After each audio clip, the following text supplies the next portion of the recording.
Está no ar o movimento pentecostal. A agitação do mundo moderno gera tensão e ansiedade. Portanto, é preciso ter muito cuidado com as circunstâncias, pois o começo da ansiedade é o fim da fé. Não perca no programa de hoje a cobertura completa da festividade da Convenção Geral das Assembleias de Deus em Belém do Pará, pela celebração ao centenário da igreja em grande estilo. A emoção é grande, porque há 67 anos, nesta mesma cidade, eu conhecia Jesus como meu Salvador. A mensagem pentecostal com o presidente da Convenção Geral das Assembleias de Deus. Porque quem os enviou para Belém, no estado do Pará, foi o Espírito Santo de Deus. E eles creram verdadeiramente nesta mensagem. Centenário é celebrado no Congresso Nacional. É um orgulho muito grande que eu sinto, mas o que mais me orgulha é poder dizer, eu e a minha casa servimos ao Senhor. Daqui a pouco, no Movimento Pentecostal.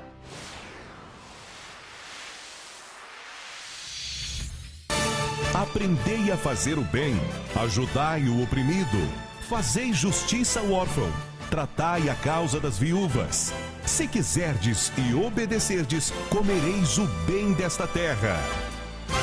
Neste trimestre em Lições Bíblicas, a missão integral da Igreja, porque o reino de Deus está entre vós, comentadas pelo pastor Wagner Gabi.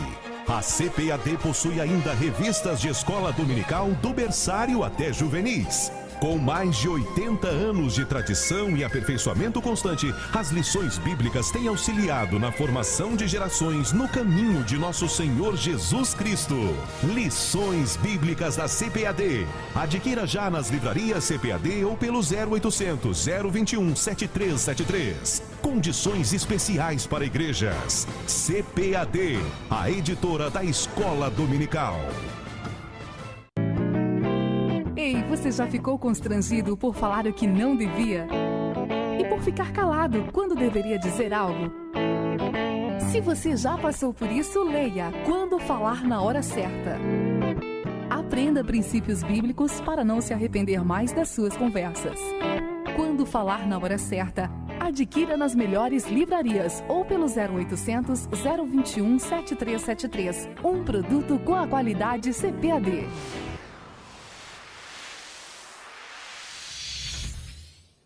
A luta e a batalha espirituais não estão limitadas apenas a alguns cristãos indiferentes que estão fadados ao insucesso. Os novos convertidos, sob o calor do primeiro amor por Cristo, logo descobrem conflitos espirituais em suas vidas. Cristãos mais maduros admitem que a batalha espiritual é uma realidade cada vez mais constante. Quem deseja servir a Cristo sinceramente sofrerá forte oposição espiritual e provavelmente ela se intensificará até que chegue o fim, quando para sempre estaremos com o Mestre na eternidade. A batalha espiritual é um desafio a ser conquistado com Cristo e serve para o nosso crescimento nele.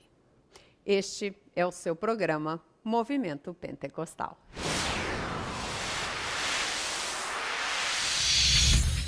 A Câmara dos Deputados em Brasília abriu as portas para celebrar o centenário das Assembleias de Deus. Veja agora o que aconteceu nessa festa. Membros das Assembleias de Deus lotam o plenário Ulisses Guimarães na Câmara Federal para celebrar o centenário da Igreja. Parlamentares e pastores provenientes de várias partes do Brasil participaram da sessão especial que teve início pouco depois das 10 horas da manhã, na terça-feira, dia 14 de junho. O evento foi proposto pelo pastor e deputado Paulo Freire, que dirigiu a sessão. Durante todo o período da solenidade, vários deputados evangélicos falaram da emoção e da importância da comemoração. Ela marcou não só por uma fundação de uma denominação, mas pelos préstimos que têm sido registrados em toda a sua história.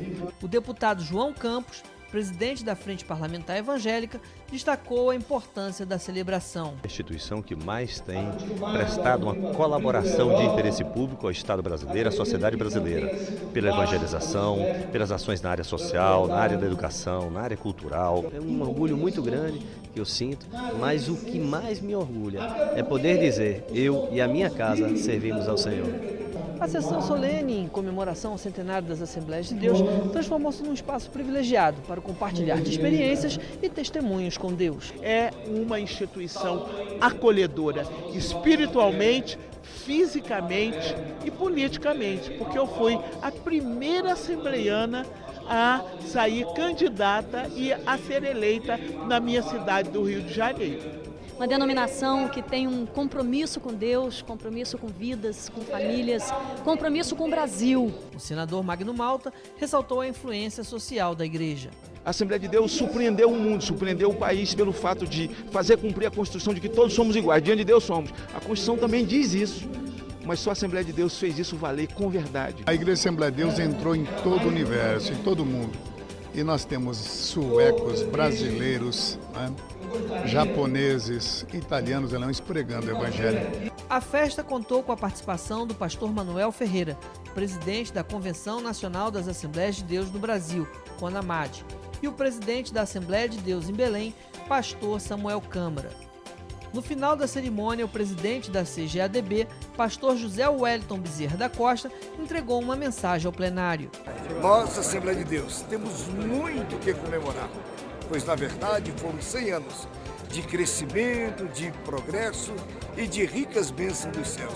Por isso, todos nós estamos felizes e podemos dizer, com o coração cheio de alegria, até aqui nos ajudou o Senhor. A Assembleia de Deus no Brasil é uma igreja marcante. Ela tem hoje mais membros do que muitos países têm em população. Sobre essa bênção divina, ouça a mensagem bíblica ministrada pelo presidente da Convenção Geral das Assembleias de Deus no Brasil, pastor José Wellington Bezerra da Costa. A história das Assembleias de Deus no Brasil, ela é permeada com sangue, com lágrimas, com muita oração, perseguições veladas, mas de retumbantes vitórias em Jesus Cristo, nosso Senhor. Aleluia!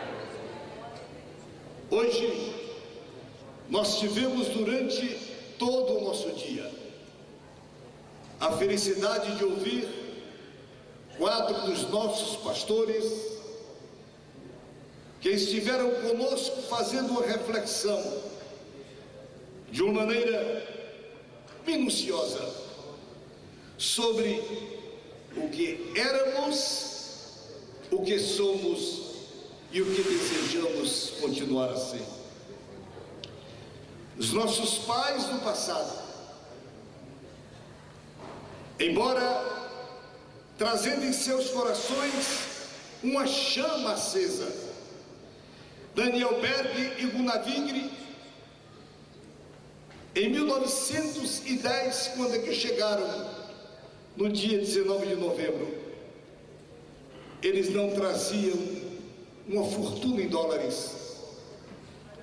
Também não eram eles enviados por uma estatal ou coisa semelhante, mas eles traziam na alma a mensagem pentecostal.